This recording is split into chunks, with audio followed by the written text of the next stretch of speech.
in the mornings.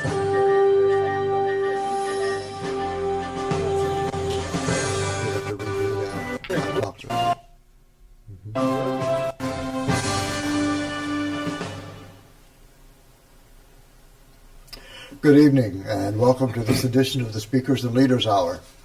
I'm Dave Wilkins, your host, and this is the program that comes to your home once a month on Tuesday evenings from 7 to 8 p.m.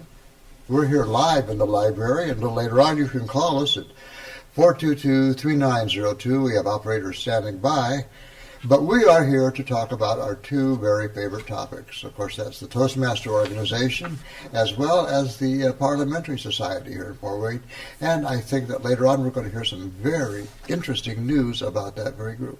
We have a small group here tonight, but very dedicated. We have some of the past leaderships of the Northeast Indiana Division B. To my immediate left is Mr. Tom Haller, and Tom is here this evening, and he is a past area governor here in Division B. And next to Tom is Pat, and Patricia is the past Division B governor, and both are very dedicated Toastmasters. And between the three of us, we probably represent maybe 4 or possibly 5 clubs here in the Fort Wayne area. Well, we have just had a conference here in Fort Wayne, and conferences are one of those things that either you go to or you don't. But we all happen to go, and so I think that, and since we haven't had a chance to talk about it, I think we ought to just have a little bit of a discussion. So with your kind permission, I'm going to slip over to the table, sit down, and be just a part of a free-for-all group discussing our recent conference in the lovely Syracuse. So hold on one second, and I'll be right there.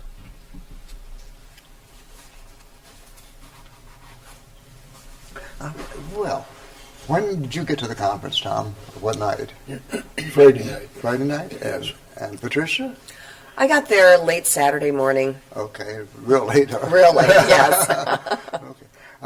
What did you think of the accommodations, either one of you? I thought the accommodations were absolutely great. I'm not sure they could have been much better. My room overlooked Lake Wawasee.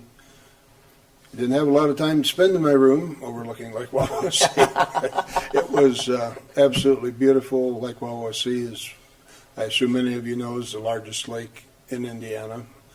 I really didn't know that. Did you? No, I didn't know that.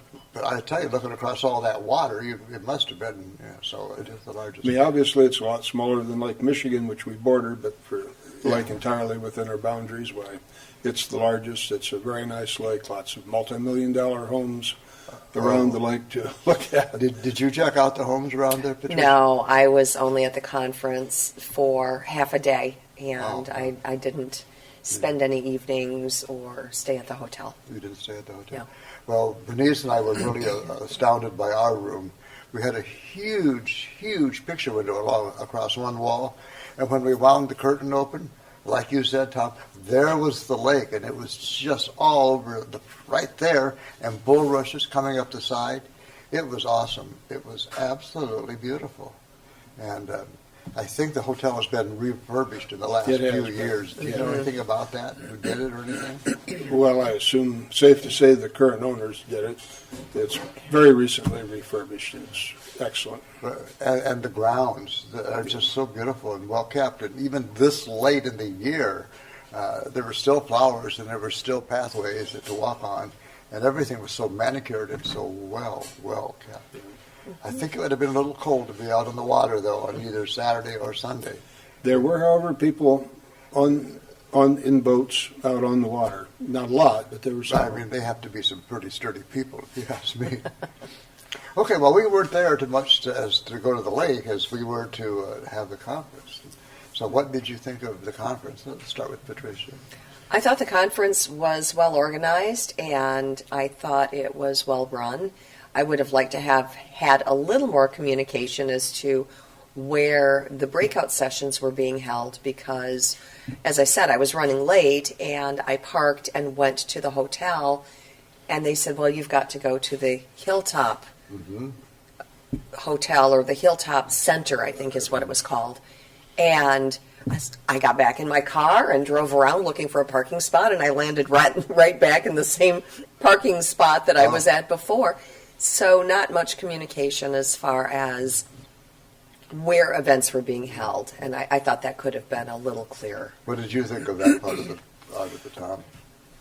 Well, I had somewhat the same problem. I had a room in the hotel. The hotel was a long ways away from where the meetings took place. At least at my weight and age, it was a long ways away. And also my sense of direction. So I did not fully understand until it was pretty well over, but they had golf carts which would take you there, and you could ask for this. Mm-hmm. And even late at night, they would take you home. Once you got to, very much on the plus side, once you got to the center where they were having it, everything was very tight together. Oh, yeah. There were elevators between the two floors, very little distance between the furthest 2 points in that spot. So that was excellent. And the breakout sessions, the training sessions, including Patricia's, were par excellent. They're always good. That's why we go to conference largely. But these were good even as compared to other years. I think so, too. I, too, and Bernice were both surprised to find that the actual goings-on of our conference were not in the same building where our rooms were. In fact, they were like a block and a half away, up a hill. Up a hill. No, there's a lot of things I do in life at 71, but go uphill is not one of them. and they said, they told us how to walk there. They didn't mention the hill. They just said, you just go out there and follow the path around. Well, we followed the path around, and we ended up right back at the front door. So eventually, of course, we got the little golf cart, which if you're sitting on the back of a golf cart at 8 o'clock at night on a lake with the wind blowing, and you're sitting back there, I mean, there's quite a breeze. So that was the only downside to the whole thing. And like you pointed out, the conference registration was good. The credentials table was well set up. The food was just like regular conference food. I thought the Did food you was eat good. breakfast there, or did you go elsewhere? No, I ate breakfast there. Their breakfast was very good. Nothing about food in a hotel is cheap. The two don't mesh at all, but it was good. Okay. Well, Bernice and I thought the same thing, so we availed ourselves of a local McDonald's, and so we went to the happy place and had breakfast, and then came back for the rest of the day. But yeah, I thought the conference was well done. I also liked the workshops. I attended on one on doing something, and within the first 10 minutes I realized I was out of my league. So the young fellow was explaining how you take your cell phone and you set it up. And I didn't know until then what a selfie was. I guess apparently you take a picture of yourself. Mm-hmm. Yes. Well, you set your camera up, take a selfie of yourself, and do something like, I don't know, suppose a download or upload or transfer it from here to there, and they have a special website? I don't know. See, all of a sudden he lost me because, Anyway, I thought that was very well done, and if you were that technical and that savvy, that to tape your speeches and watch them back is a wonderful thing to be able to do. And I think that that's what this is all about. And while I'm here, let me give a promotion for this show. This is your show. We just do it because we don't have everybody else here right now. But you're a Toastmaster or a member of the Parliamentary Club or interested in either one, you can come here and be a part of our show. We would love to have you. So anyway, we had a great business meeting, wonderful speech contest.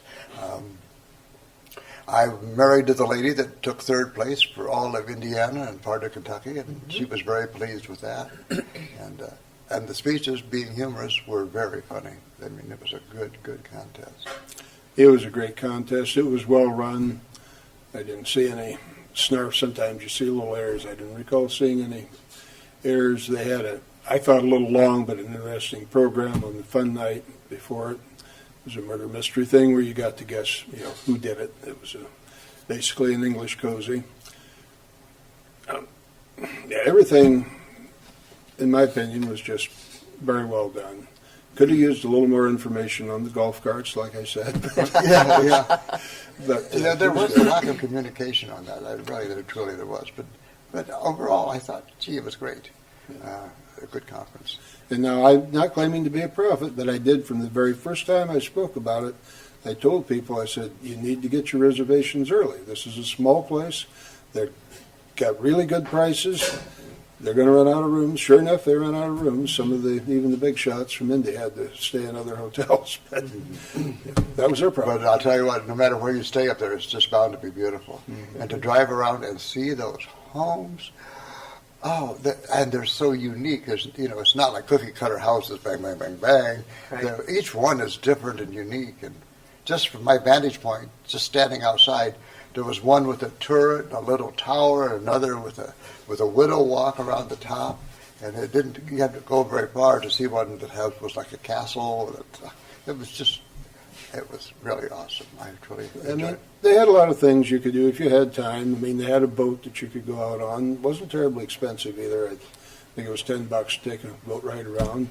Some of us just looked out over the water. Some of us played dodge with the trains in the area. Just whatever we could. Yeah. Some of us did play dodge with the route that trains. we took was 30 to 13. I don't know what route you took, but it was rather slow on Friday, kind of traffic laden. Mm-hmm. So when we left there, we went up to Highway 6 and then came down 30. And we got home in half the time we got there in. So we were very happy about that. Anyway, there will be another conference that's coming up in Indianapolis. If you're a Toastmaster, plan for a weekend with your wife and a getaway. If you're a Toastmaster and she's not, there's always something for wives to do. There's always special events, fun nights, contests, and of course at the next conference we elect our new officers for the year, and that's pretty important. So Toastmasters is a huge organization.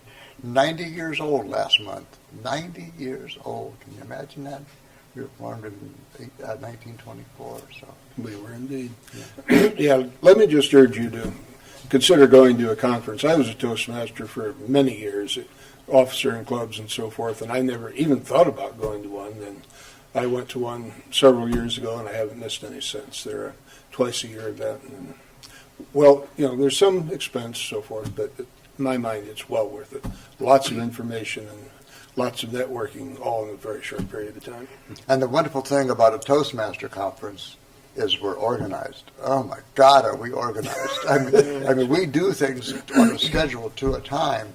And if you've been to some conferences, the meals run late and the programs run over. Not so with Toastmasters. We keep on time, and that's one of our big bugaboos. Okay, well, we've got a couple speeches for you to hear tonight from Toastmasters, and we're going to hear them from our own. Who wants to go first? You want to go first? You want to go first? Doesn't matter. Okay, ladies first. All right. All righty. In our Toastmaster organization, some of the things that we do is we actually have programs and specials coming up. And this is on a membership building, and our own past division governor is going to talk to us from the basic manual, the research your topic, and she's going to be talking about how to draw members at the various contests throughout the year, and she'll probably be taking a few questions afterwards. So let's welcome our own Patricia Knaebe. And a round of applause that was. Okay. Thank you, Dave. I appreciate that. I don't know if I have ever been at a Toastmasters event, whether it's been on television or at a club, where the applause was as light as it was here tonight. I know, and a stellar effort from both Dave and Tom, and I greatly appreciate it. But we're a little sparse on people here tonight. And Dave is right. What I would like to talk about tonight are the 3 ongoing membership building contests that happen at Toastmasters clubs every single year. There are different dates that these happen. They happen throughout the year. And we will start with the Smedley Award. The Smedley Award is named after Ralph Smedley, the founder of Toastmasters. And the award kicks off August 1st and ends September 30th, or rather I should say the contest kicks off August 1st and ends September 30th. This is a great way to start the Toastmasters year. We start our year on July 1st. So to jump right in with a contest on August 1st is a wonderful way to start the year off right with building membership. Why is building membership important? To be a strong club, a club needs to have 20 members or more. Why is 20 the magic number? Well, 20 is the magic number because many times not all of the members come to the club meetings. And as a result, you as a club want to have as many members there as possible to fill all of the speaking roles and to run the meeting properly. Ralph Smedley decided 20 members was the magic number. And this seems to be an ongoing concern for many clubs. Many clubs struggle with membership. As a matter of fact, one of the clubs I belong to, Advanced Speakers and Leaders, had a very in-depth discussion last night about how we are going to build our membership for the year because we've lost some members in the last year.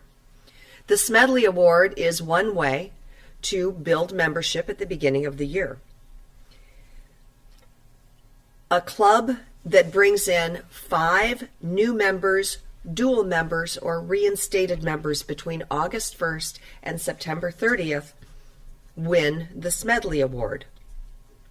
The clubs that do this receive a Smedley Award banner that can be proudly displayed in the club, and they also receive a 10% discount on the club's next order from the TI's website. Now, that order does have to come in within 6 months after you have won the Smedley Award. The dues and the applications to be eligible for the Smedley Award for the 5 members that you bring into the club must be in to Toastmasters International headquarters by September 30th. And the applications must be dated between August 1st and September 30th. They can't be outside of that timeline. For example, if the club brings in a new member on July 31st, they cannot hold that application and apply it to the Smedley Award. Talk Up Toastmasters is the second membership building contest during the year. The time frame for this is February 1st through March 31st. It is a good mid-year time to rebuild club membership. This is a great time for special events. Many clubs will develop a membership building campaign around this contest. It's a great opportunity for open houses. It's a great opportunity to have special club goings-ons, whether you're having a backwards meeting or maybe doing some type of a membership building contest within your club where each club member brings in a guest. Any club can get creative with how to work these contests. And again, like the Smedley Award, 5 new dual or reinstated members are needed between February 1st and March 31st in order to receive the Talk Up Toastmasters Award. Again, a Talk Up Toastmasters ribbon will be awarded to the club and a 10% discount on a club purchase. Again, like the Smedley Award, the dues and applications must be to Toastmasters International headquarters by March 31st, and the application dates must be between February 1st and March 31st. The last contest for membership building is called Beat the Clock. What a great way to end the year. This contest runs from May 1st through June 30th, and it is a great motivator to finish the year strong. Again, the club receives a Beat the Clock ribbon and the 10% discount on club purchases. The dues and applications for the members who are coming in must be dated no later than June 30th.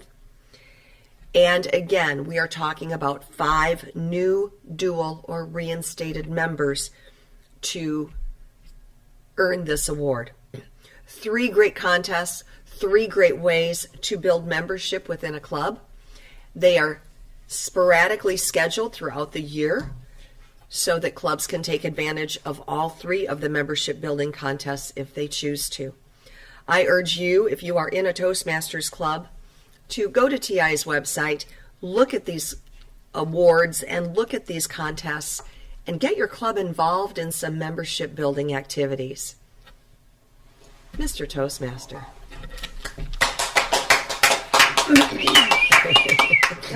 Thank you. Was that better? Better. All right. Thank you, Patricia. If you're a Toastmaster out there, that should inspire you to at least avail yourselves of one of those contests. And membership truly should be an ongoing thing. In fact, in a little bit, we may have a little bit of a round-robin discussion about that. Now, our next presenter is going to be Tom Haller, and Tom is going to be talking about, what is Tom going to be talking about? Most heavily armed school districts. Ooh, most heavily armed school districts. Please help me welcome Tom Haller. I assume this is a manual speech? Yes. Okay, all right. Yes, I generally don't do anything but manual speeches. I'm not sure what the point would be. All right. Obviously, I am of another generation. I recently turned 70. I believe there was more difference than there is historically, over a 70-year period when I was young and now. When I went to school, we were so mild-mannered. We needed this is true, I'm not making this up at all. We needed a double-barreled shotgun for the school play. So I took the family double-barreled 12-gauge shotgun in on the school bus. Nobody thought anything about it. Wow.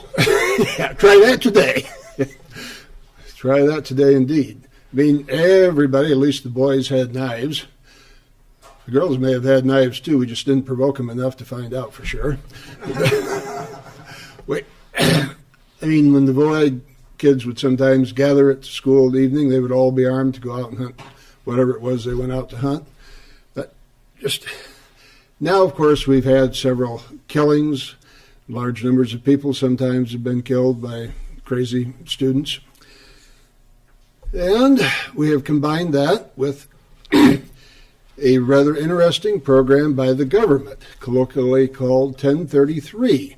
Now, as I've indicated, I've led a sheltered life. I didn't know about this until I recently came across this on a 10 most list on the internet. So we know the internet wouldn't lie, so we have this as absolute truth. This is by a man named Andrew Lissa, L-I-S-A.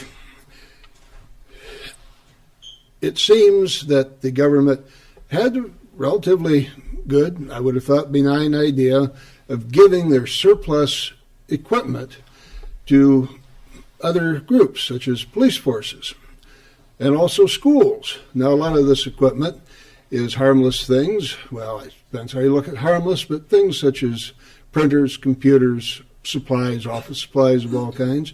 But it also includes such things as Humvees. For those who are not familiar with Humvees, I don't know if there's anybody like that left, but these are sometimes referred to as Jeeps on steroids. They also give out fully automated M16 rifles, grenade launchers, and heavier wheeled equipment called something which I can't read in the light here, but they're way beyond Hummers. They're intended to return fire if a convoy lost its laid vehicles. These are very serious pieces of equipment. San Diego has acquired one that cost $750,000.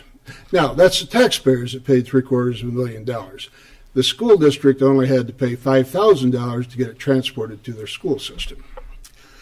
I'm not quite sure what they would have used it for, but they patrolled the school with it, the school grounds. Assume you couldn't get it inside. They decided that it gave the impression that the school district was at war with the students. So they took the gun turrets off of it. Not sure once the gun turrets were gone exactly why you would need something of this weight, but they painted it white. They have a red cross on it. I'm surprised the Red Cross hasn't sued them for infringement of some kind. And inside they now have things like medicine that's marked.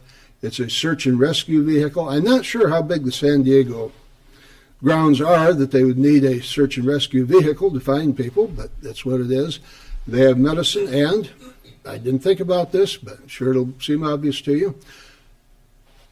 Teddy bears. So I guess if anybody has an emergency need for a teddy bear or a Band-Aid, this vehicle, which I don't know the mileage of it, but I have this terrible feeling it weighs 18 tons, has 6 wheels. I have a feeling you measure the mileage by the foot rather than by the mile. On the other hand, Los Angeles, not to be outdone by San Diego, has acquired a similar vehicle, and they're sure they'll need it sometime, but they haven't quite figured out what for, so they're storing it. Just, it sits there and rusts. Now, so many questions come to me relative to this. I don't think if we as a Toastmaster group said we would like to be armed like this, that they would approve of this. I'm not sure what it is about a school district, other than they've had some killings periodically, that would qualify them for this. As an individual, I couldn't have grenade launchers or fully automatic weapons. But if I'm a security guard at a high school, then I have access to all these things? Really? Okay. It occurs to me that one of two things has to happen.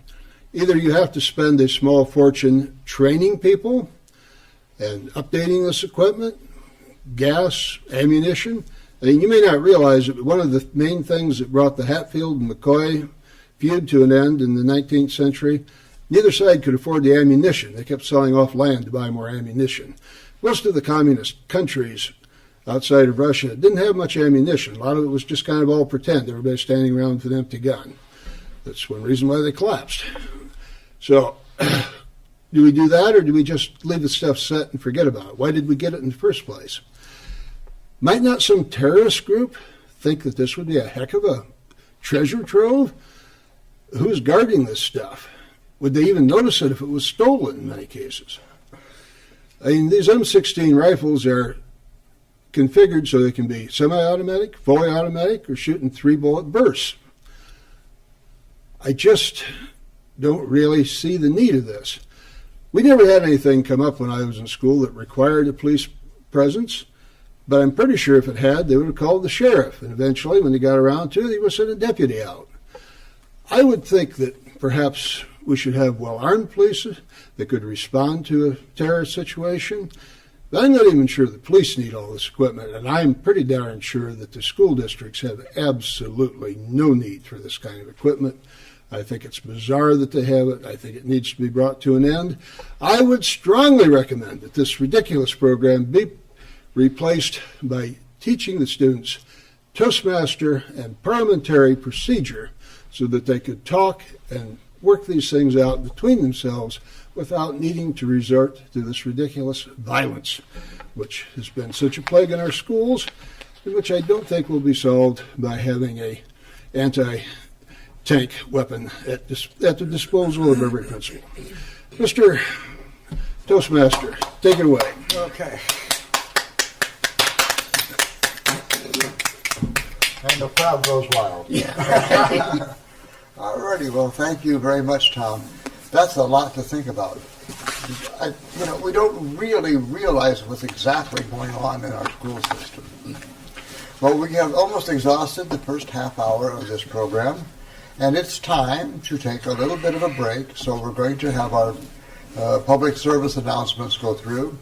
When we come back, we will finish up with the evaluations of what we've just heard, and then begin the parliamentary portion. So we'll be back in a couple, 2-3 minutes. See you then. Thank you very much. And now for our next speaker, Stanley Lichner.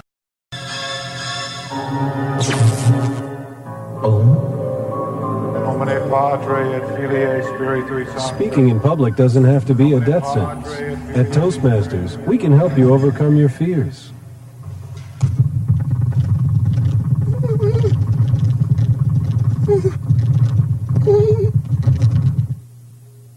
I'd like to begin tonight with a little joke. This guy, he's a farmer, and he says, "Hey, hello, sorry.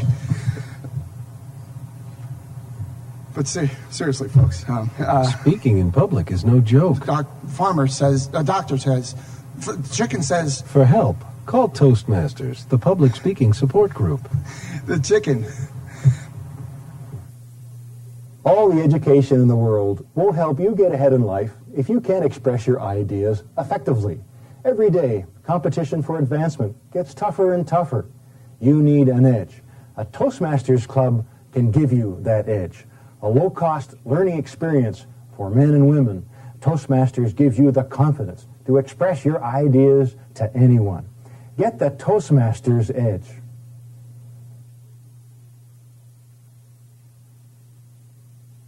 What future do you envision for yourself? What dreams do you have? If you want your dreams to come true, you must have confidence in yourself and your abilities. A Toastmasters Club can help you build that confidence. A low-cost learning experience for men and women. Toastmasters shows you how to express yourself clearly and effectively. Make your dreams a reality. Join a Toastmasters Club.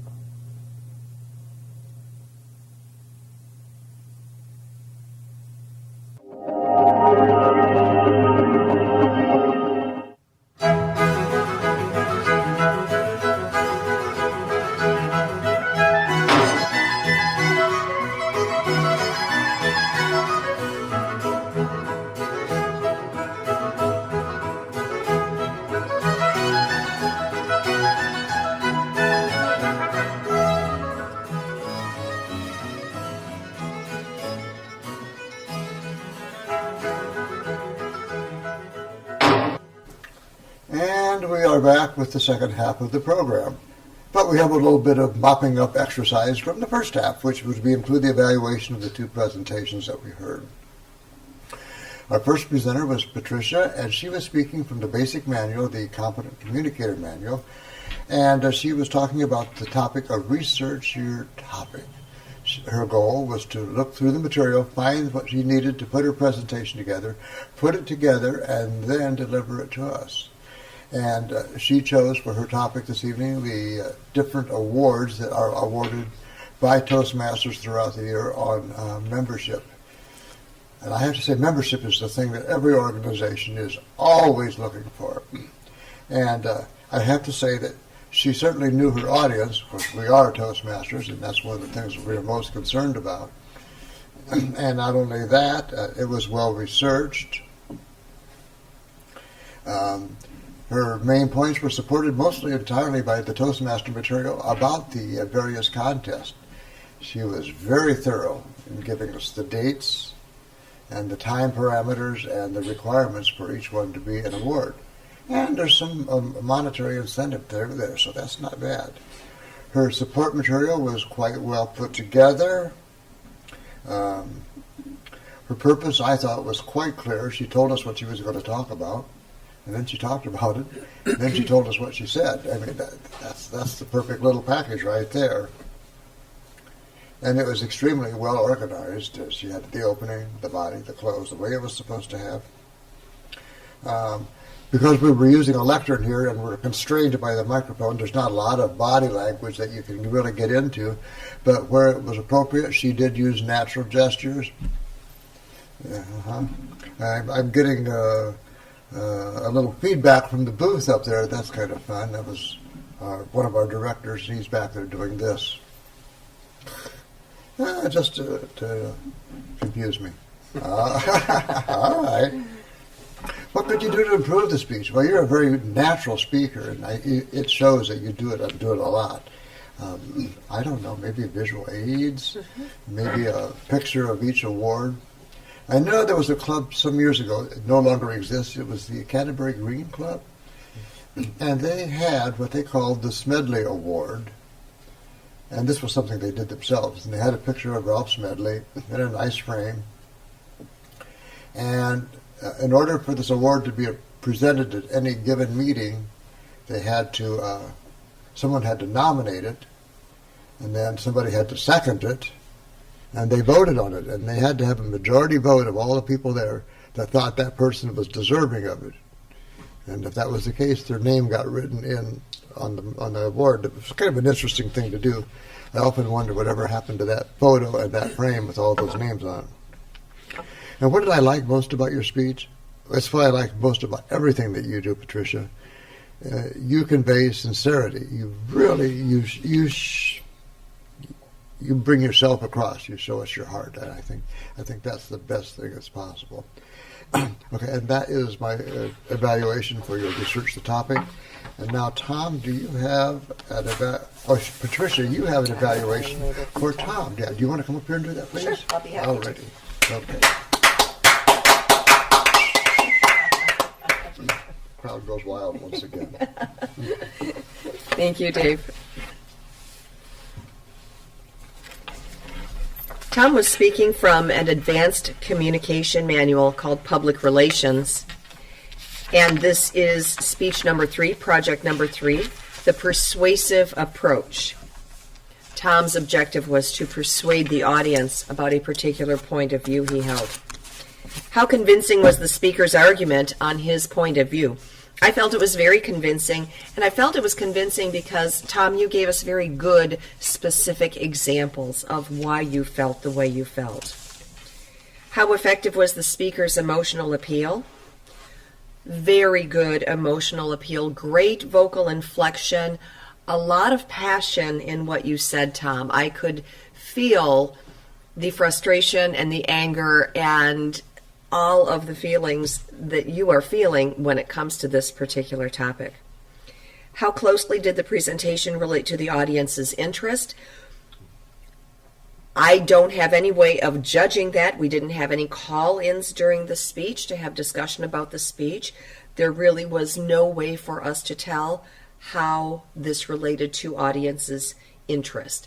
I think if this were to be a live presentation as opposed to a televised presentation, Tom, you may want to survey your audience ahead of time or find out a little bit of the demographics of your audience prior to giving the speech to find out if it does suit the audience's interests. I thought the speech was very effective in getting the point across about armament in public schools. No visual aids were used.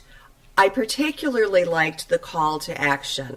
Tom, you are a person who feels strongly about a topic. However, you don't leave the audience hanging with, this is my opinion, and have nothing to back it up or have no call to action to back it up. You gave us a great call to action regarding how to solve the issue with the schools of arming school systems. And I thought Toastmasters was a very logical way to resolve that, simply because we do work with communication skills, leadership skills, listening skills, negotiation. I thought it was a great informative speech, and thank you for your efforts. All righty. Well, thank you very much, Patricia. That was a great evaluation, as always. And now, moving on to the parliamentary portion of the world, there is a definite interconnection between the parliamentary world and the Toastmaster world, insofar as when Toastmasters was formed 90 years ago, one of the more important aspects of any given meeting was the business meeting and how it could be handled effectively. And to do that, our founder, Dr. Smedley, used Robert's Rules of Order as his parliamentary authority. He just followed it. That's the way it is. Then in the 1950s, he wrote the entire biography on Henry Martin Robert, and so there is that connection. Although both men were not alive and their organizations were not coexistent insofar as Henry Robert died in 1922 and Toastmasters wasn't formed until 1924, so there was a lag of two years there. Well, we are very fortunate to have, in addition to all of us Toastmasters right here, two of us are also members of the parliamentary unit here in Fort Wayne, and I'd like to have Tom come up here and talk about NAP or AIP. And he will explain what those terms mean. All right, thank you, Mr. Wilkins. Lots of confidence in me. Half the time I forget what those terms mean. Fellow Toastmasters, most welcome audience, and certainly welcome parliamentarians. There are a number of different parliamentary authorities. Robert's Rules of Order is certainly by far the most common, probably over 90%, as I understand it, of non-governmental units use Robert's Rules of Order. But there are a number of others. Now, there are two major organizations you could belong to. Ever since it was formed many years ago, the Bob Lyman Parliamentary Club, I think was the term, here in Fort Wayne, number 33, has been an AIP. Now, I knew Bob Lyman. We overlapped. I knew him somewhat, but the club was formed. Indeed, he had died long before I joined the club. So I don't know what his thinking was in joining AIP. AIP represents a lot of different ones of these parliamentary authorities. We are now in the process, indeed in the very latter stages of the process, of changing over as a Fort Wayne group. We will no longer be a club, we will be a unit, and we will be part of NAP, the National Association of Parliamentarians, as opposed to the American Institute of Parliamentarians. So we will soon be a NAP club, which does not mean we will get to sleep longer because of it. But we talked this over, I don't know, it's been a year or two ago now. It made no sense for us, in my opinion, and the opinion of the other club members, to remain with an organization that concerned itself with any other rules other than Robert's Rules, because none of us did anything with any other organizations in turn that used any other parliamentary authority. Sturgis would seem to be the big one, and the AIP, we sometimes refer to it as they left us, we didn't leave them. They turned more and more towards Sturgis. They use it for their internal meetings, as I understand. But most of us in the Fort Wayne area work with other Toastmaster clubs, or if it's with another group, the other group, in fact, also uses Robert's Rules of Order. So why we would sit around studying, concerning ourselves with other rules that are not Robert's Rules made no sense to us. So we decided to switch over. We are in the process of changing. NAP's standards for members are a little more stringent. If you want to be an AIP member, you send in your dues, they say thank you, and you're a member. You have to take a rather exhaustive test to be a member of NAP. You have to study 300 questions. They will give you 100 of them randomly in a test, and you have to pass it like a school test. There were 4 of us that were already dual members, Mr. Wilkins, myself, the missing Marlene Purdy, and Bonnie Hazen. Is that correct? And you need 5 as a minimum to become a NAP unit. So Bernice Wilkins, Dave's wife, studied very diligently and indeed passed the requirements. So we had our 5, still have our 5 minimal members. Now you can have other associate members, but they're not, regular members. So you need these 5 members. Then you have to do a fair amount of paperwork. Marlene Purdy was very, very helpful in that regard. She combined the ability to understand parliamentary procedure, bylaws, and she had the ability to type, which, really sped up the whole process a lot. If Dave or I had to have done it, we could have done it, but it wouldn't have been very quick. So this led to some back and forth. Amazingly enough, and nobody's ever figured out what went wrong, one time when NAP was sending information to Marlene, that even though they had the right email address, it just never made it to her. And there was a gap of time. I finally called on the phone to see what the problem was, and the ball started rolling again. We are, as I say, in the very latter stages. When Mr. Wilkins leaves here, he is going to mail the last set of paperwork in. We will then have to notify the state division of it, but we are, for all practical purposes, just about to become a NAP organization. We're right on the cusp. I regard this as a very good thing. I'm proud to have been president while this change was going on, because it more clearly reflects what we are and what we're doing, what we're about. It's clear, it's straightforward. There's only one set of rules you have to understand. Considering all the problems that people have with that one set of rules, introducing a dozen others makes no sense. So we are pleased with ourselves, pleased as punch even, and we are just about to become a NAP organization. Do either of you have any questions about this? I just want to commend you for all the work that you've done, you and Marlene, well, and Bernice too. Everybody has been in there with their typewriters and their emails back and forth, and I don't think you could have done any more. And progress grinds slowly, and indeed in this world it grinds very slowly. This has taken about 2 years to accomplish. So. Well, parliamentary procedure is a very precise thing, and when it gets done grinding, things are very small, very controlled. And although this might seem to only affect a handful of parliamentarians, believe me, it does not. It affects many people. I mean, I'm sure Patricia can appreciate it. Without parliamentary procedure, how would she know that she was in the right as she was conducting these meetings? Maybe the hecklers would be right. So. Really is, if you've ever been to a meeting that did not have parliamentary procedure as a guiding light, then you can truly appreciate parliamentary procedure. But at any rate, I'm going to return control to Mr. Wilkins. Okay. And happy parliamentary proceduring. Okay. All right. Another round of applause. Yes. Thank you very much, Tom. Well, I'd just like to give a little bit of the history of parliamentary. We're running a little bit short on time here. We have about 10, 12 minutes left.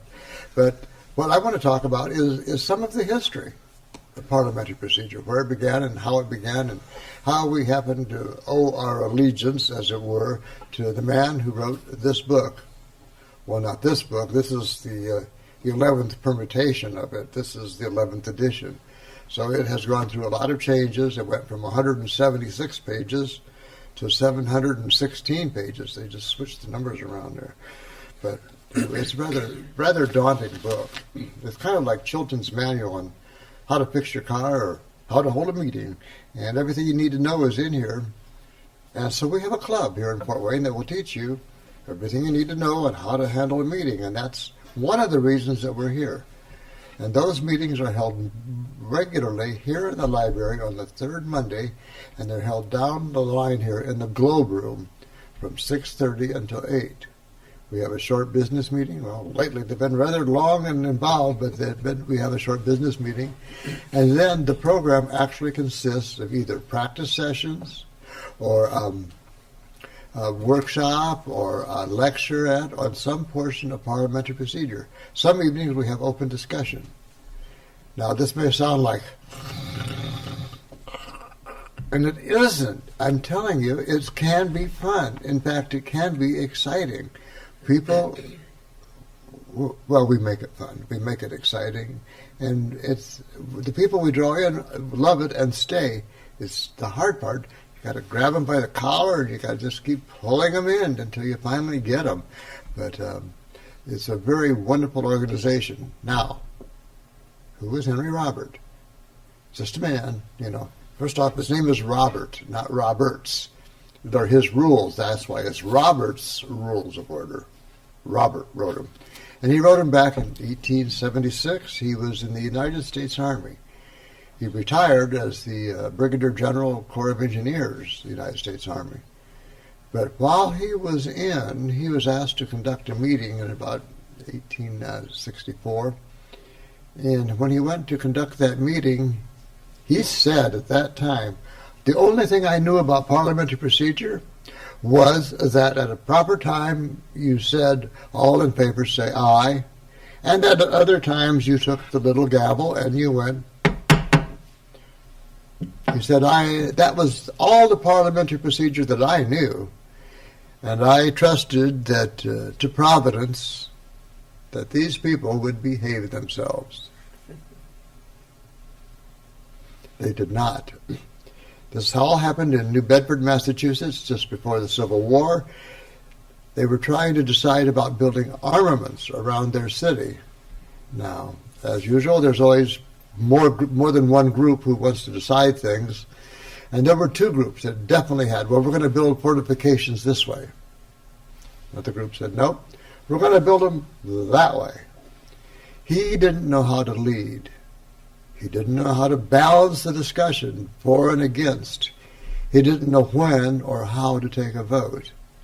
The net result is that when that meeting broke up, after 14 hours of debate, nothing was decided, except he decided that from then on, he would never conduct a meeting until he knew more about it. He checked around and found a few books with a couple rules from here, a couple rules from there, some from Great Britain, some from Thomas Jefferson. And from those few rules and common sense and logic, he put together the first Robert's Rules of Order that was published in 1876. And from then until now, it has been the primary gold standard for the world for how to conduct an effective meeting. And we can teach you how to do it. We enjoy doing it. We enjoy running our Toastmaster meetings with it. We enjoy running our parliamentary meetings. One of our ladies belongs to a flower club. Well, you belong to a flower club too, I'm sure. You go to the meetings, Tom? Not a flower club, the Master Gardeners. Master Gardeners, okay. And then another time we had to take care of some bylaws for a church group. We're very good at that. If you have some old bylaws and you think they might need to be updated, or perhaps they aren't being followed, maybe you might want to bring them to us and let us look over them and see what's going on. And maybe we can help you out. We're sure we can. Anyway, it doesn't cost anything to come and visit us. You can visit us for free for as long as you want. But we would like to have you come and join and at least check us out. Now, I'll take any questions or comments that anybody has. Now, don't all speak at once here. No questions, Tom? No thoughts? No anything? No. No? Okay. Patricia? No? No. Are you using parliamentary procedure in your club out at Red Cross? Very loosely. Parliamentary procedure is a little bit of a challenge for us, and we strive to use it. However, it's not used as completely as it should be. Well, let me ask you this. Do you get things accomplished and do you make decisions? We do get things accomplished and we do make decisions. Well, then there you Yes. go. What Robert said about it is you should use no more rules than you need to get what you're doing done. And also, there are a lot of times when people will say, "Oh, that's not right. We got to stop there. We got to redo this." Blah blah blah blah blah. If you're hampering business because of it, that's not the spirit or the intent. The intent is to smooth things along so that everything goes smoothly. That we can do. Okay, I see people waving signs. Are we running out of time? Is that what I'm seeing? No, not yet. Okay, what do we got here? 10 minutes. We got 10. Oh, well, hey, let's talk about moments in truth. We were talking about that earlier before we went on the air. Once again, we're going to do this in discussion form. I don't know if the cameras want to trail around behind us or whatever they want to do. That's fine.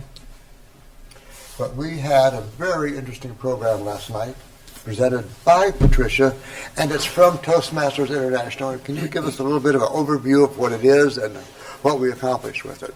Absolutely. Thank you for asking, Dave. Last night at the Advanced Speakers and Leaders Club, we held a session called Moments of Truth. And Moments of Truth is from the Successful Clubs series, which is a series developed by Toastmasters to help clubs build memberships, become stronger clubs, do more things the Toastmasters way, if you want to use a term like that. And Moments of Truth is a program that is an hour in length.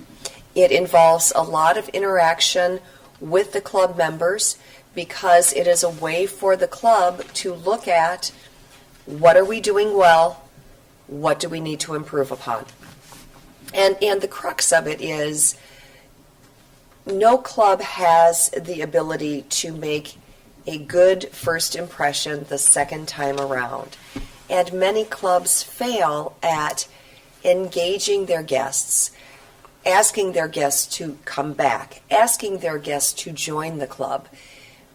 And the Moments of Truth brings these elements back to the forefront and helps clubs realize maybe we need to do this a little bit better. Maybe we need to improve upon our processes to ensure that we are building membership and we are giving value to every single member of this club. What else would you like to know about Well, I wanted to comment. I appreciate how it's broken down into 6 basic segments, and then you go into depth with each one of those. And on the surface, you think, oh, everything's okay with my club. But when you break it down and do it in that manner, you do find out that there are areas where your club can work on it. And like we're talking now about having some kind of an open house or some kind of a special event. One of the things that we talked about was the giving the last 2 speeches at our club. Yes. Otherwise, you have to be a CC to join. A competent communicator. That's what that is. Yes. Tom, do you have any comments on that? Well, I was just wondering, this is a full hour, which is all the longer most meetings are. That means nobody else gives a speech. Do you think it's worthwhile? That's a good question, Tom, and I absolutely think it is worthwhile. My home club, the Red Cross Toastmasters Club, did Moments of Truth a few weeks ago, and we make a point to do it at least once a year, sometimes twice a year, at the expense, if you will, of not having table topics, of not allowing other speakers to speak. But it is worthwhile to give the club a snapshot of where are we at this point in time? What are we doing well? What do we need to do differently? And the Successful Club series, a module from that series needs to be done for an advanced manual. So the person who is giving the Moments of Truth module is going to get credit for it in an advanced manual. I'm going to go up here to the lectern, but I wanted to say, if you could go to other clubs and tell them how to do it, rather than let them just try to stumble through it. Because the very first time I saw it done, I hated it, because it was poorly done. It wasn't broken down into crisp, solid sections like you said. You gave us time parameters, and if you could teach other people how to do that, that would be terrific. I need to say some thank you here this evening. We have this terrific crew of Robert Boyd, and we have, where's his name? He's Don Rizwan is here. We do not have Zane tonight, and we do not have Marty Stern.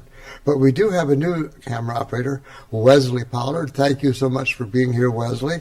Our audio technician tonight has been Dennis Osborne. Our technical director has been Otto Boucher. And, of course, Norm Compton runs this place, and so he does a good job. He's the one who was trying to crack me up earlier. We didn't get a lot of calls tonight, but remember this is a call-in show. It'll be on next month, on the first Tuesday of the month. And we have a minute, so let's each introduce our clubs, starting with you, Patricia. You've mentioned it several times. When, where, how much? The American Red Cross Club meets every Tuesday. We meet at noon. We are a club that is open to the public. I also belong to Advanced Speakers and Leaders, which is a club for advanced speakers and leaders. We meet the first Monday of the month, and we are a club that does have criteria you must meet in order to become a member. Okay. And Tom, quickly, club? I will push the Anthony Wayne Toastmasters. We meet every Thursday, possible exception of Thanksgiving, in the Ivy Tech main campus on Coliseum, room 1362, I believe. Okay. And we have access to audio-visual equipment. It's a large, very successful club. Awesome. Thank you, Tom. And we also want to mention the Parliamentary Club, third Monday of the month, and I belong to the Bearfield Toastmasters. I'm getting the cutting off signal. So thank you for watching. Remember, Bearfield meets at the Penguin Point on Tuesday night, every Tuesday night on the south side of Fort Wayne. Until next month, may all your meetings be fair and effective, and God bless, and good night.